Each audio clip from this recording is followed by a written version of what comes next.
Bonjour, vous vous demandez peut-être c'est quoi la différence entre être bipolaire et être borderline. Souvent on entend les gens dire « Ah, t'es bipolaire », mais c'est souvent à tort parce que souvent les personnes qui se font dire ça sont plutôt borderline.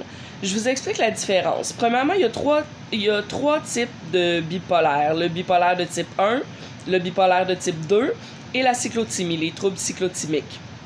Donc, je vais m'attarder un peu pour cette vidéo-là aux troubles bipolaires dont on entend le plus souvent parler, celui qu'on appelait avant la maniaco-dépression, c'est-à-dire le trouble bipolaire de type 1, qui alterne des phases de manie et des phases de dépression, des phases maniaques et des phases de déprime. La différence, c'est que, premièrement, le trouble bipolaire, c'est une maladie, alors que être borderline, être TPL, être personnalité limite, c'est des traits de personnalité. La maladie est avec la personne pour toujours. On peut prendre des médicaments pour contrôler les symptômes, mais ça se guérit pas. Tandis qu'une personne peut être borderline à un moment de sa vie et ne plus l'être plus tard. Dans le fond, quand tu es borderline, tu peux changer d'humeur plusieurs fois dans une même journée. Tu peux être très, très triste, puis après ça, très, très heureux, puis plusieurs fois dans la même journée.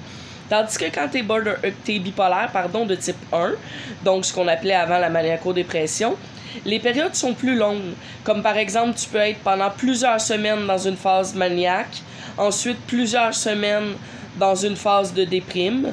Donc, dans la phase maniaque, la personne peut se sentir invincible, elle peut jouer de l'argent, conduire vite, avoir l'impression qu'elle peut accomplir tous ses projets, qu'il n'y a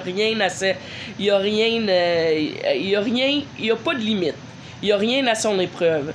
Tandis que la personne borderline, elle est souvent hyper sensible, elle va être très très triste, après ça elle va avoir un bonheur, elle va être très très heureuse, mais c'est beaucoup plus rapproché comme changement d'humeur comparé au bipolaire de type 1, que c'est de longues périodes de plusieurs semaines ou de plusieurs mois même. La personne elle peut être déprimée pendant 6 mois, après ça pendant 2 mois elle va être complètement sur un high de manie. Donc je suis pas médecin, mais c'est ma façon à moi de vous départager la différence entre borderline et bipolaire de type 1. N'hésitez pas, si vous aimez tout ce qui concerne la croissance personnelle et l'épanouissement, à vous abonner à ma chaîne, à liker et à commenter.